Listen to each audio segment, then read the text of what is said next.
Hey guys, Artosis here, continuing the NA team battle. We have in the top middle of Ascension, none other than RaZz. RaZz is an up-and-coming Protoss player, really nice guy. And yeah, becoming quite strong within the NA scene. And his opponent in that mid-left spot, it is none other than Hawk. Definitely one of the best North American Zergs for a super long time. Did represent the North American region at the Corrupted Cup, and just a very strong, very smart player overall. So definitely I would say that Hawk is favored here, and not just because it's Zerg versus Protoss, but I think that Hawk's level is quite high indeed. So we'll see what RaZz can end up doing against him. Our map, as I mentioned, it's Ascension. This is like the 3-player version of the older map Bluestorm. And it seems like it's really quite a nice map overall. But I would say that it's a little bit Zerg favored, I want to say. Like, I've casted a lot of games on Ascension. If you've been sitting here in the casting channel and watching a lot, then you'll have seen a lot of Zerg versus Protosses here, especially from like the Caster Muse Star Leagues and whatnot. But basically, I feel like a lot of games do end up getting to late game, but when Zerg gets control of that third main base area, it becomes quite hard for Protoss, and especially these high ground areas, like for instance the one above Zerg's base. When there's Hydra Lurker there, it becomes quite difficult for Protoss to actually break up and get any sort of killing move. So we'll see if RaZz has a way to deal with that against Hawk, but of course, who knows? We might not even get to that lurker composition, right? Like, mutas are very popular right now in Zerg vs Protoss. Obviously, we could have some quicker timing attacks coming out of RaZz. There are some of those where you can catch Zerg off guard. So, yeah, I guess we'll just wait and see about that for a little bit. Now, looks like it is, in fact, a hatchery first play here for Hawk. RaZz sending his probe to that bottom right spot, and yeah, he's not going to find him there, so gonna loop back and scout out exactly what's going on. Of course, this is a gateway expansion opener here for RaZz, and we'll see how many zealots he ends up making, right? Like, he's scouting him a little bit late. Does the zealot go immediately across the map? Does he hold it back for a moment? We'll see. Yeah, it looks like the zealot is going to go down and immediately try to put on some pressure. Of course, another zealot on the way, and sending a probe out. So it looks like it's going to be a 2 zealot into Nexus opener here. Now, Hawk getting ready to make his third hatchery at the closest base. Yep, down it goes. And the probe of RaZz going to get in and see, okay, this is a hatchery first play. A lot of drones already prepared. Some Zerglings on the way, but actually, like, a zealot and a probe can do pretty well against just 4. Okay, he does start another 2, so that will be enough to clear this up. But let's see what type of damage RaZz can get done with this first zealot. Okay, brings it up right now. It's very important to pair it with the probe, because a probe hit and 2 zealot hits kills a Zergling, or 2 probe hits and 2 zealot hits on a drone. Looks like he is going to be going after the drones here. And is he going to get one? If you get one, this is pretty solid, but he did already lose his scouting probe. Oh, I don't think he's going to quite do it. Zealot juking back and forth here, trying to get away. It's kind of funny to watch him try to run.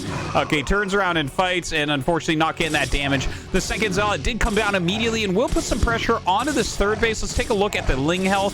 Yeah, he's got 8, and they're barely damaged. It really was a dive onto that drone. So it looks like RaZz's zealot pressure in the early game not going to do very much.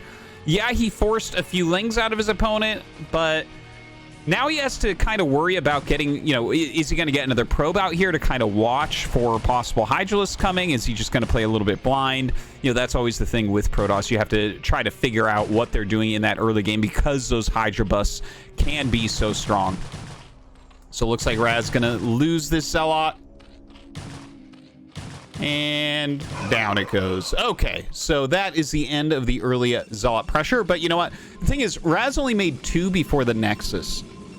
So his economy is actually, I mean, it's pretty well online, right? He's producing 2 probes at a time. He has both of them up. And he did like a pretty greedy opener if you look at it. I actually, like, his zealots didn't do much, but it did keep Zerg busy. And I like what I'm seeing here. I love it when they can make the forge in the main base, because then it's not going to get busted and you can have non-stop upgrades. His upgrades should be on great timing this game. You know, the cybernetics core is part of the wall-in. Like, you can rebuild the cybernetics core, but you're not really worried about the upgrades coming out of this, right? Like, if an upgrade gets canceled, it's, you know, 3 minutes to make it again, which is a real pain. All right, so Hawk right now has a Spire on the way. Of course, nothing wrong with his position. Making 8 lings is not a big deal. Probe does sneak down and around the Overlord. We'll see what type of scouting he can get done with that. And the Ling's just going to run past. Oh, he does get to slip it in a little bit. Okay, now he actually sees like a pretty healthy amount of Zerglings. Gets into the natural, doesn't see like a Hydralisk den, doesn't see additional hatcheries or anything yet. Well, the hatchery gets added just then. I think he should have a pretty good idea that this is Spire. If it was a Hydralisk-based strategy, he would already have a few popping out. Otherwise, this Corsair would just go rampant, right? The Corsair going across the map as the Speedlings come up, but it's a solid enough wall. Like, he might be able to hit the edge of the Cybernetics core with a few Lings. We'll see if that ends up happening, but the Corsair comes in, checks the Spire timing. Another pylon going down. Looks like he is adding a couple more gates at least. Don't see that Templar Archives quite yet. I think we'll be seeing it very shortly, though. Legs just getting started. +1 over halfway done. More Corsairs on the way. Looks like he will end up picking off an Overlord, but I think that's probably going to be it. Can you actually get this one in time before the Scourge come out and punish? We have Scourge popping out of both sides. Yeah, looks like he should just get it. I think he'll get out of here just in the nick of time. Okay, let's see if he can actually get out with the Corsairs. Now, look, these Scourge are kind of chasing the Corsairs up, and these ones are taking a more direct path so they can come in for the flank. Let's see if he can actually hit it. Oh, only connects with one. Good job there by RaZz, getting out of here, getting 2 Overlords, and one of the Scourge connecting, but not losing the Corsair. Very, very important stuff. The Scourge comes up, kind of gets a little bit of the scout done. But you know what? Overall, all right, pretty good with the Corsairs so far. Now, one thing I got to mention for RaZz, I'm a little bit surprised. He's banking a lot of gas right now, but we don't see the Templar Archives. Okay, there it goes. Going down now.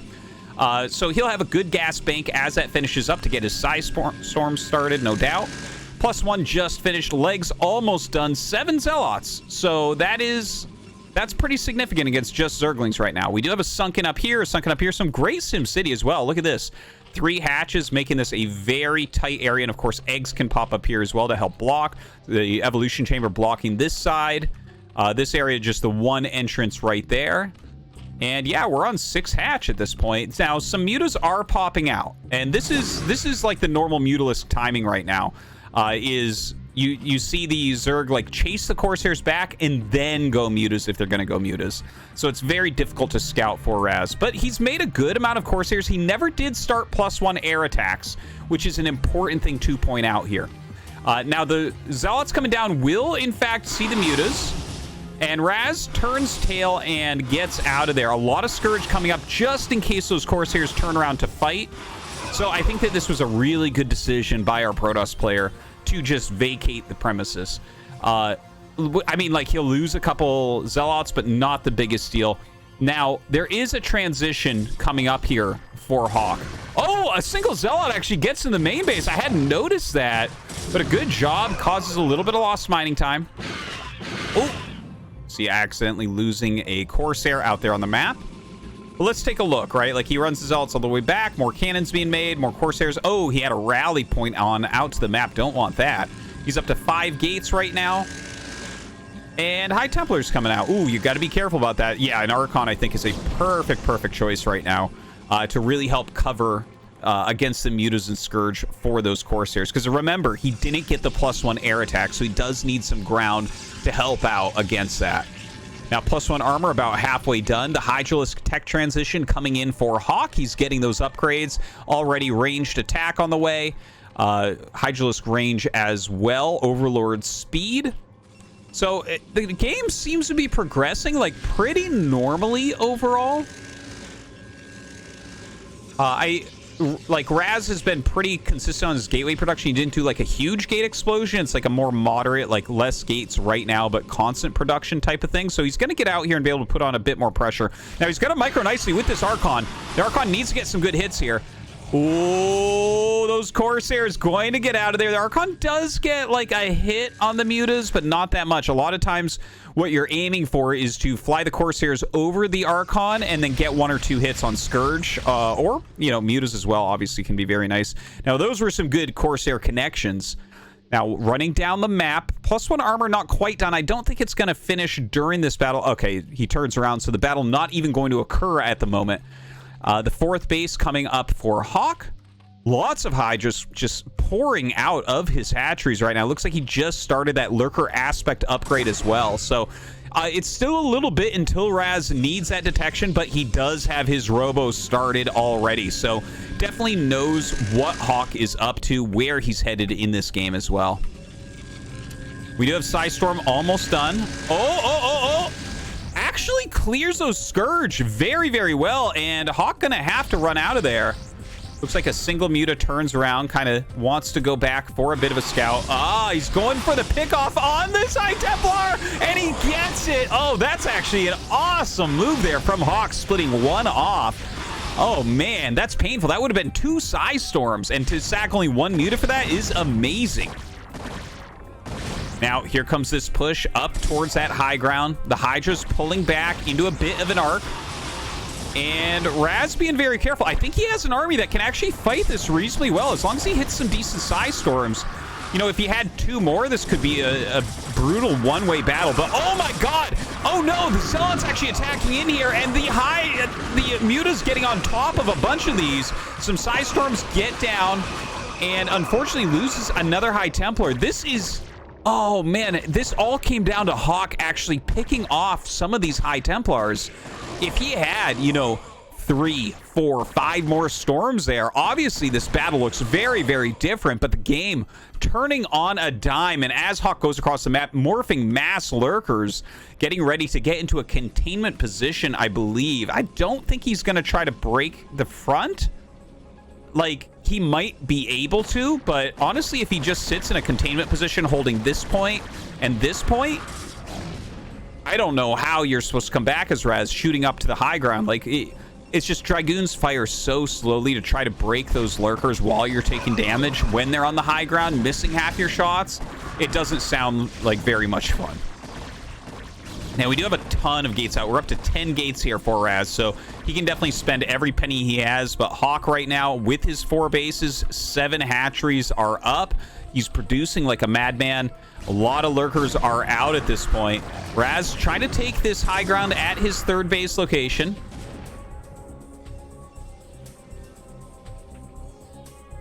Yeah, look at this. Hawk coming down.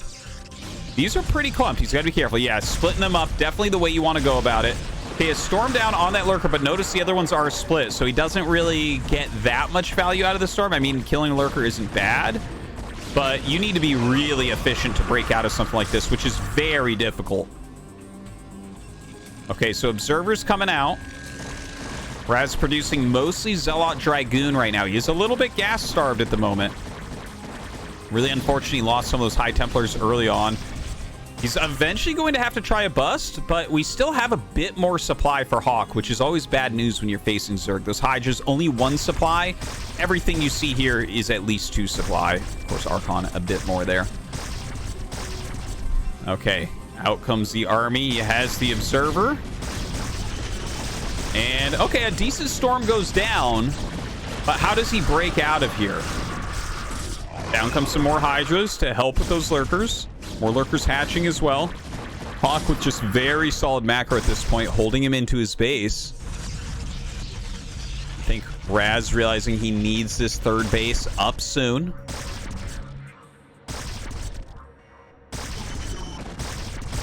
All right, looks like he wants to run around. I think it's an okay choice. Like, if you just attack up into here, I can't see this army winning. But if you run around this way and, like, bleed some of these units off, get him clumped, right? Like, he's trying to reposition these lurkers, but are they getting repositioned very well right now? Doesn't seem that way. Pulls that Observer back. Some nice micro there. But look at this concave of Hydras. Some lurkers supporting in there as well. Not enough Psystorms to really fight against this. I think Hawk is very close to finishing this game off. GG. Hawk takes it down.